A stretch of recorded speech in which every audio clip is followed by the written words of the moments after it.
नमस्कार दोस्तों।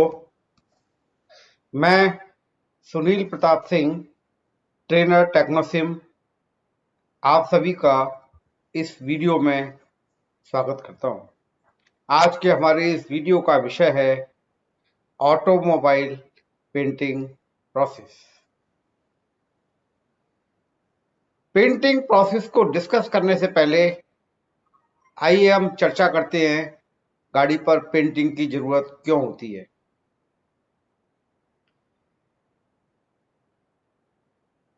गाड़ी को रस्ट से प्रोटेक्ट करने, डेकोरेशन और आइडेंटिफिकेशन के अलावा एक और चीज कस्टमर को जो कस्टमर जो है पेंटेड गाड़ी से एक्सपेक्ट करता है वो है उसका लुक। जब वो गाड़ी को रीसेल करे तब भी लगभग वैसा ही रहे जैसा उसे मिला था जब उसने गाड़ी परचेज की थी शोरूम से, ताकि उसको रीसेल में गाड़ी की ज्यादा से ज्यादा कीमत मिल सके। इससे प्रतीत होता है कि गाड़ी में पेंटिंग प्रोसेस बहुत ज्यादा इम्पोर्टेंट प्रोसेस है। अब इस इम्पोर्टेंट प्रोसेस को डिस्कस करने से पहले मैं चाहूंगा कि एक बार हम पेंट के कंपोनेंट्स के बारे में भी रूबरू हो लें। पेंट बेसिकली तीन मेन कंपोनेंट से मिलकर बना होता है, जिनको हम पिगमेंट, बाइंडर और थिनर कहते हैं। पिगमेंट पेंट का वो पार्ट है जो सॉलिड होता है और पेंट के कलर और टेक्सचर को डिसाइड करता है। बाइंडर पिगमेंट को बाइंड करने के काम आता है और थिनर का मेन काम पेंट को अप्लाई करने में होता है। ये पेंट को अप्लाई करने योग्य बनाने के लिए काम आता है। अब हम पेंट शो प्रोसेस के बारे में डिस्कस करते हैं।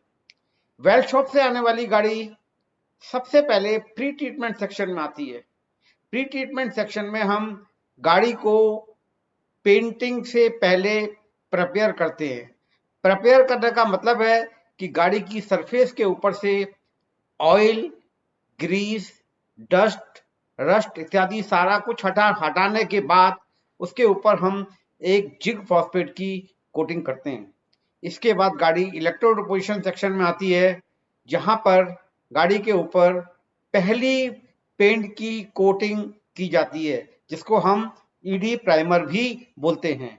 ईडी प्राइमर के बाद गाड़ी सोल सीलिंग स्टेशन पर पहुंचती है, जहां पर हम वेल्डेड जॉइंट्स को सील करने के लिए एक सीलर लगाते हैं। इसके बाद गाड़ी पीवीसी और अंडर कोट बूथ में पहुंचती है। इसके बाद इंटरमीडिएट कोट बूथ में हम गाड़ी के ऊपर प्राइमर की दूसरी कोट लगाते हैं। यहां से गाड़ी टॉप कोट में पहुंच जाती है और टॉप कोट में हम फाइनली जिस कलर की गाड़ी हमें चाहिए होती है वो कलर अप्लाई करके इसको टचअप में भेज देते हैं। टचअप के अंदर गाड़ी का इंस्पेक्शन होता है और अगर उसमें कोई दोष पाया जाता है तो उसका निराकरण करके गाड़ी को असेंबली शॉप में भेज दिया जाता है।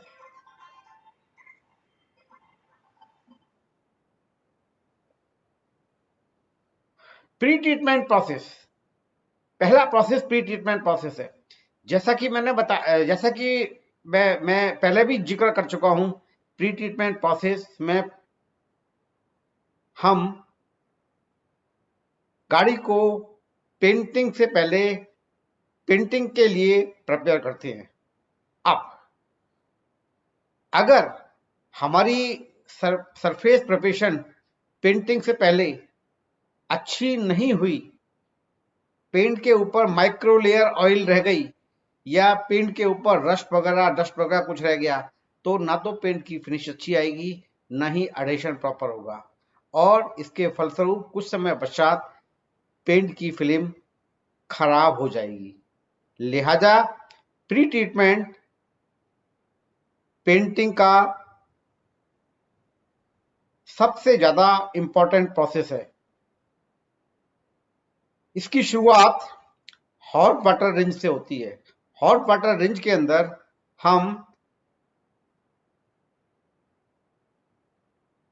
करीब 60 डिग्री सेंटीग्रेड टेम्परेचर के ऊपर गाड़ी को स्प्रे प्रोसेस के द्वारा वॉश करते हैं और वॉश करके ऑयल, ग्रीस और डस्ट को रिमूव करते हैं। इसके बाद गाड़ी स्प्रे डिग्रीजिंग चैम्बर में आती है। इस चैम्बर के अंदर भी गाड़ी के ऊपर एक NaOH बेस सॉल्यूशन जिसका नाम डिग्रीजिंग एजेंट होता है उसका स्प्रे करते हैं। उसका टेम्परेचर 60 डिग्री होता है और ये इस स्प्रे से गाड़ी के ऊपर ऑयल, ग्रीस इत्यादि की जो भी लेयर होती है वो क्लीन हो जाती है। क्लीन होने के बाद गाड़ी डिप डिग्रीजिंग टैंक में पहुंचती है। डिप डिग्रीजिंग टैंक में गाड़ी कंप्लीटली डिप हो जाती है और डिप होने के बाद ये जो वेल्डेड जॉइंट्स वगैरह होते हैं जहां पर हम स्प्रे डिग्रीजिंग सॉल्यूशन नहीं पहुंच पाता है, वहां से भी हम जो है इसकी लेयर को निकाल करके, मतलब इंटीरियर पोर्शन से भी लेयर निकाल करके हम इस बात को इंश्योर कर देते हैं कि हमारी गाड़ी अब कंप्लीटली ग्रीस और ऑयल फ्री हो चुकी है। इन दोनों प्रोसेस के अंदर, इन दोनों स्टेजेस के अंदर जो प्रोसेस इन्वॉल्व है वो प्रोसेस सोपेनिफिकेशन और इमल्सिफिकेशन होता है। ये सोपेनिफिकेशन इमल्सिफिकेशन के बाद गाड़ी 4 स्टेज की वाटर रेंज में आती है जहां पर हम गाड़ी को सोप लगाने के, सोपेनिफिकेशन के बाद थॉरोली क्लीन करके इसके सोप सॉल्यूशन को वॉश करते हैं। वॉश होने के बाद गाड़ी सरफेस कंडीशनिंग में आती है और सरफेस कंडीशनिंग में होती हुई फॉस्फेटिंग डिप टैंक के अंदर आ जाती है। फॉस्फेटिंग के अंदर हम गाड़ी को डिप करके उसके ऊपर जिंक फॉस्फेट की एक कोटिंग करते हैं जो कि कॉरोजन रेजिस्टेंस कोटिंग होती है और ये ईडी फिल्म एडिशन में भी हेल्प करती है। इसके बाद गाड़ी 5 और 6 स्टेज की वॉशिंग में होती हुई इलेक्ट्रो डिपोजिशन पेंटिंग के लिए पहुंच जाती है। इलेक्ट्रो डिपोजिशन जैसा आपको चित्र में दिखाई दे रहा है, एक डिप प्रोसेस है। इसमें गाड़ी पेंट के अंदर कंप्लीटली डिप होती है। हम इसमें कार बॉडी को कैथोड बनाते हैं और एनोड बॉक्स गाड़ी के साइड में लगे होते हैं।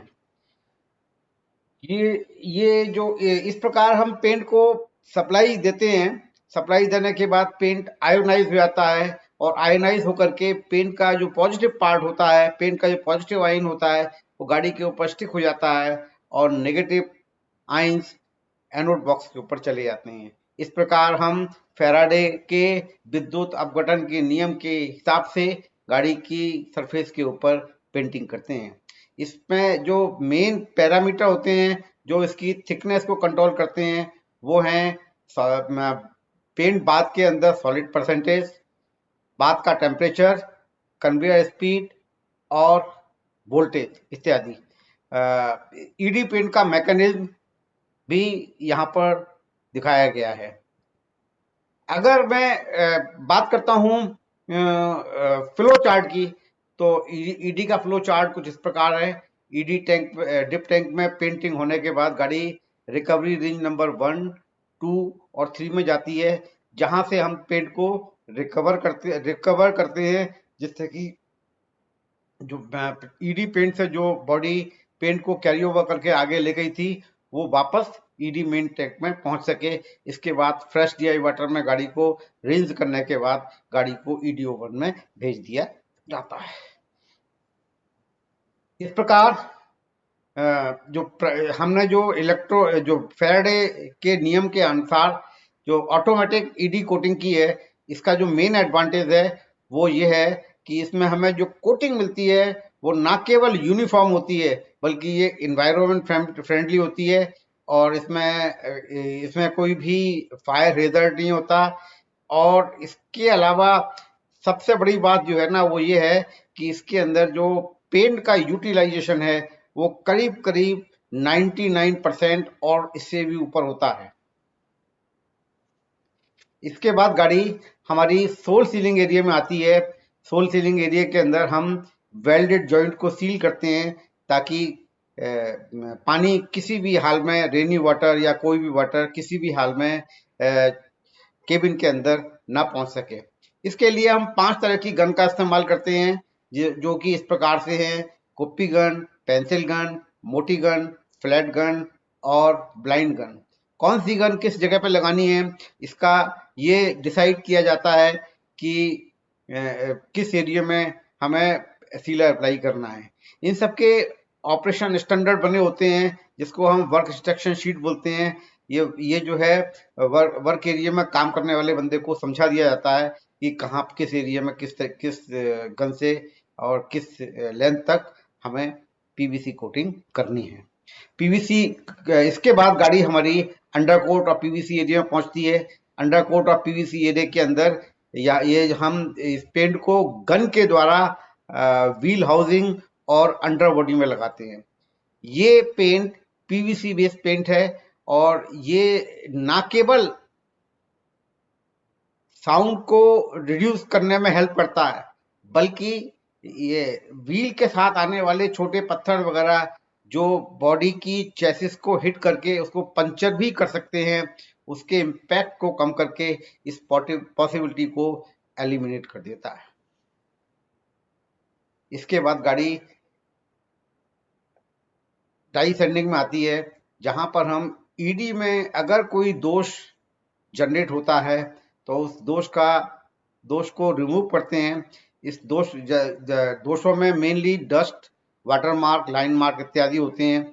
तो ये जो डिफेक्ट्स होते हैं, इसको रिमूव करने के लिए हम 400 नंबर का सैंड पेपर इस्तेमाल करते हैं। सैंड पेपर से उस पोर्शन को रब करके और उससे जनरेट हुई लूज डस्ट को हम टैग रैग नामक क्लॉथ से वाइप करते हैं, जिससे कि सरफेस के ऊपर किसी भी प्रकार की लूज डस्ट ना रह जाए, जो हमारी पेंटिंग सरफेस को बाद में डिटोरिएट कर दे। ये जो टैग रैग क्लॉथ होता है, इसके अंदर एक टैकी वार्निश लगी होती है। ये वार्निश एक स्पेशल टाइप की वार्निश है। ये डस्ट को तो अपने अंदर स्टिक कर लेती है, लेकिन अपना कोई भी ऑयल स्ट्रेन वगैरह ये छोड़ती नहीं है सरफेस के ऊपर, जिससे कि पेंट के एडिशन में कोई प्रॉब्लम ना आने पाए। इसके बाद गाड़ी हमारी इंटरमीडिएट कोट पेंटिंग बूथ में पहुंचती है। इंटरमीडिएट कोट बूथ में हम दूसरी स्टेज की पेंटिंग या सेकंड पेंटिंग करते हैं। ये भी प्राइमर पेंटिंग होती है। ईडी प्राइमर और आईसी प्राइमर में मेन डिफरेंस ये है कि ईडी प्राइमर जो है हर बॉडी के लिए सेम कलर का होता है, यानी कि ग्रे कलर का होता है, जबकि आईसी प्राइमर जो फाइनल कोट होना है उसके हिसाब से इसका कलर डिसाइड किया जाता है। इसके अंदर मेनली 3 या 4 कलर जो है होते हैं, तो उसमें ज्यादातर जो है लाइट ग्रे, डार्क ग्रे और रेड हैं। अब ये किस कलर का प्राइमर लगाया जाएगा गाड़ी के ऊपर, ये डिसाइड होता है कि हमें फाइनली गाड़ी को किस कलर में पेंट करना है, उसके हिसाब से इसको डिसाइड करते हैं।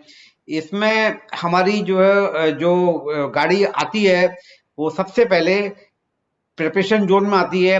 प्रिपरेशन जोन के अंदर हम गाड़ी को आउटसाइड और इनसाइड से थॉरोली टैग रैग क्लॉथ लगा करके वाइप करते हैं, और वाइप करने के बाद हम जो है इसमें ऑस्ट्रिच फेदर वाइपिंग मशीन से पूरी बॉडी को आउटसाइड से वाइप करते हैं। और इस प्रकार हम जो है ये कोशिश करते हैं कि डस्ट का एक भी पार्टिकल, कोई भी फॉरेन पार्टिकल या डस्ट का कोई भी पार्टिकल गाड़ी के ऊपर रहना ना पाए।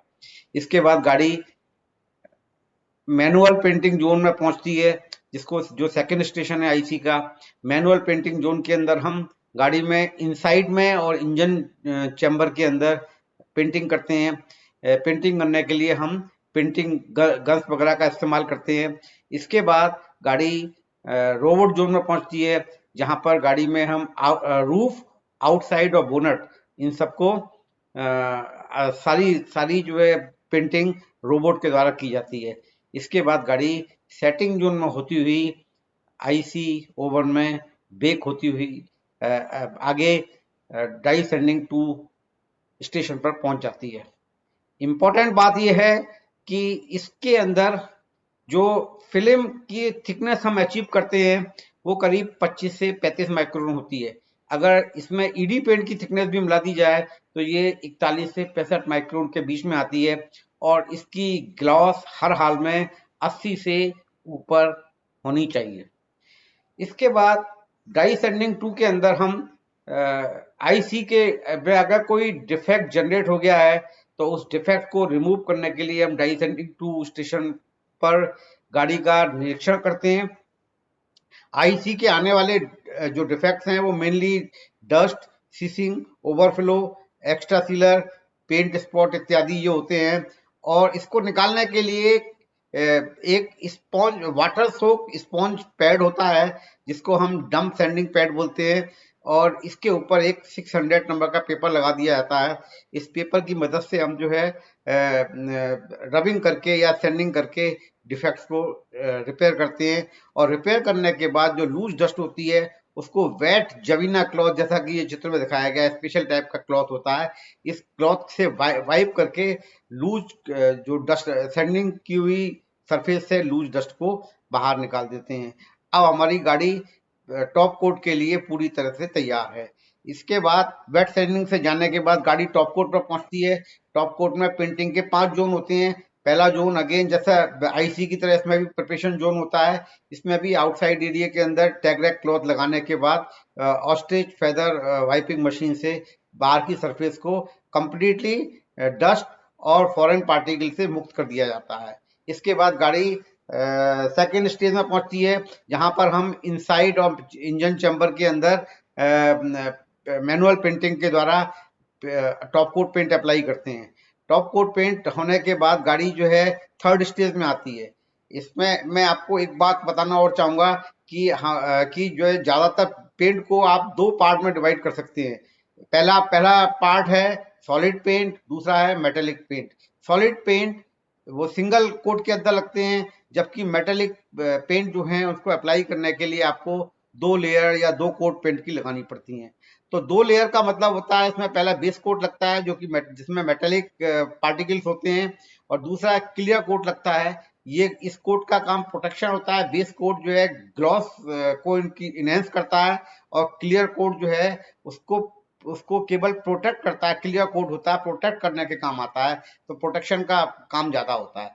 तो यहाँ से गाड़ी जो है थर्ड स्टेज के अंदर हम क्या करते हैं कि इसके अंदर बेस कोट अप्लाई करते हैं। Base coat metallic base coat लगाने के बाद गाड़ी फोर्थ स्टेज में जाती है जहां पर उसमें क्लियर कोट लगाया जाता है और अगर सॉलिड पेंट है तो हम सॉलिड पेंट भी यहीं पर इसी फोर्थ स्टेज में लगाते हैं। यहाँ पर पेंट अप्लाई होने के बाद गाड़ी ओवन में होती हुई फाइनल स्टेज में पहुंच जाती है जो कि जिसको हम टचअप लाइन भी बोलते हैं। इंपॉर्टेंट चीज ये है कि इसके अंदर जो डाई फिल्म थिकनेस जो अचीव होती है वो सॉलिड पेंट के केस में 30 से 50 माइक्रोन होती है और मेटेलिक के उसमें बेस 11 से 19 माइक्रोन और क्लियर कोट 30 से 50 माइक्रोन तक पहुंचता है। डीएफटी, अगर मैं डीएफटी की बात करूं, ईडी, आईसी और टॉप कोट तीनों की मिला करके, तो सॉलिड पेंट में डीएफटी डाई फिल्म थिकनेस जो होती है वो 71 से 115 माइक्रोन होती है और मेटेलिक पेंट में ये 82 से 134 माइक्रोन तक पहुंच जाती है। इसके बाद फाइनली गाड़ी हमारी टचअप में आती है। टचअप में हम इंस्पेक्शन करते हैं। इंस्पेक्शन करने के बाद में अगर कोई फॉल्ट टॉप कोट से या पीछे से आया है उसको रिपेयर करने के बाद हम गाड़ी को असेंबली शॉप में असेंबली करने के लिए भेज देते हैं। असेंबली में आने वाले मेन फॉल्ट जो है वो इस प्रकार से हैं, जैसे डस्ट या कोई फॉरेन पार्टिकल पेंट के ऊपर विजिबल है, या ओवरफ्लो का मतलब है कि पेंट जो है कहीं आपने ज्यादा अप्लाई कर दिया है, पेंट लेस इत्यादि, या पेंट का कोई फॉरेन पार्टिकल कोई पेंट के अंदर पेंट स्पॉट है डिफरेंट कलर का, फिशिंग मतलब नीचे कुछ ऑयली लेयर रह गई है या स्क्रैच वगैरह, इस टाइप के एक्स्ट्रा सीलर, ये कुछ फॉल्ट्स हैं जो इसके अंदर मिलते हैं। इन फॉल्ट्स को रिपेयर करके गाड़ी आगे बढ़ा दी जाती है। मैं आपको एक बार जो है बताऊंगा कि फाइनली जो है जो हम अप्लाई करते हैं फिल्म थिकनेस पेंट की जो लेयर लगाते हैं वो ईडी की लेयर करीब 20 से 25 माइक्रोन होती है। आईसी की लेयर जो है 30 से 40 माइक्रोन के बीच में होती है। टॉप कोट की लेयर 40 से 65 माइक्रोन के बीच में होती है और टोटल जो है वो 90 से 130 माइक्रोन के बीच में आती है। अब पेंट डिफेक्ट को मैंने एक बार पैनल के थ्रू आपको दिखाने की कोशिश की है जिससे कि आप अच्छी तरह समझ सको। डस्ट पार्टिकल जैसा मैंने बताया था फॉरेन पार्टिकल्स हैं। ओवरफ्लो का मतलब है पेंट ज्यादा लग गया और वो पेंट ज्यादा लगने के बाद में उसमें बहने की टेंडेंसी है, तो ये आपको यहाँ पर जो है ये पेंट आपको जो है काफी कुछ सैगिंग करता हुआ दिखाई दे रहा है। ऑरेंज पील, पेंट स्पॉट वगैरह ये सारे मैंने यहाँ पर दिखाने की कोशिश की है। जो पेंट के मेन जो है प्रॉब्लम है सैंडिंग मार्क्स वगैरह, मतलब जिसमें हमने सेंडर लगा दिया या पेपर जरा दबा कर लगा दिया उसमें मार्क्स वगैरह जनरेट हो जाती हैं जिसको कस्टमर एक्सेप्ट नहीं करता। ये सारी चीजें जो हैं जो जो कस्टमर को विजिबल हो सकती हैं, वो सारे सारे डिफेक्ट्स को जो है हम इसके अंदर रिपेयर करते हैं, एक्स्ट्रा सीलर, स्पेटर वगैरह। अब इसके बाद में इसमें एक दो चीजें मैं और बताना चाहूंगा कि पेंट को इंस्पेक्शन करते समय जो है हम अगर सीधी आंखों से 90 डिग्रीज पे अगर आप पेंट के डिफेक्ट्स को देखोगे तो आपको 99% पेंट डिफेक्ट्स विजिबल नहीं होंगे। पेंट के डिफेक्ट्स को देखने के लिए एक खास तरीका है कि आपका जो लाइट सोर्स है वो जितने एंगल से बॉडी के ऊपर पड़ रहा है उसके उसके जो है आप जो है उसके उसी उतने ही एंगल से आपको ह्यूमन आई से दिखेंगे, तब आपको पेंट के फॉल्ट जो है प्रॉपरली दिखाई देंगे और आप जो है उनको देख करके उनको रिमूव कर सकते हैं। तो ये सब थोड़ा से एक्सपीरियंस के बाद में जो है लोगों को बहुत आसानी से दिखने शुरू हो जाते हैं। इनिशियली लोगों को पेंट के डिफेक्ट्स को देखने में प्रॉब्लम होती है, लेकिन एक बार आंखें जमने के बाद में ये सब चीजें बहुत ही आसान लगने लगती हैं। अब आप समझ गए होंगे कि क्यों पेंट शॉप के अंदर जो है एंट्री रेस्ट्रिक्टेड है और क्यों पेंट शॉप के अंदर जो है भिन्न भिन्न चीजों को ले जाने की मनाही है। तो अभी मैं आपको एक बार फिर आपको लास्ट में बता देता हूँ कि पेंट शॉप में जितने लोग अंदर ज्यादा जाएंगे वो हर बंदा अपने साथ कुछ ना कुछ डस्ट पार्टिकल कैरी करके ले जाएगा। और जैसा कि आपने देखा कि डस्ट जो है पेंट का सबसे बड़ा दुश्मन है, ये पेंट की सरफेस को खराब कर देता है। लिहाजा पेंट शॉप के अंदर एंट्री रेस्ट्रिक्टेड है। और इसके अलावा जो एयर शावर लगे हुए हैं जिससे कि कपड़ों से लोगों की डस्ट है वो निकल जाए, शूज क्लीनिंग हो जाते हैं। और इनके अलावा हमारी पेंट शॉप प्रेशराइज है जिसमें हमेशा एयर जो है अंदर से बाहर की तरफ बहती है, जो कि बाहर से आने वाली डस्ट को बिल्कुल ही घुसने की पॉसिबिलिटी खत्म कर देती है। इसी प्रकार से मेटल के ब्रेसलेट, बैंगल, रिस्ट वॉच या मेटल बेल्ट वगैरह, रिंग वगैरह ये सब इसलिए अलाउ नहीं है जिससे कि कोई स्क्रैच वगैरह का खतरा इसके ऊपर ना लगने पाए। ये पेंट शॉप में एंट्री का प्रोसेस भी आपको पता है। इसके अंदर हर बंदा पेंट एयर शावर से होकर निकलता है और शू क्लीनिंग वगैरह होती है। इसके साथ ही मैं अपना ये खत्म करता हूँ वीडियो। आशा है ये आपको अच्छा पसंद आएगा। नमस्कार।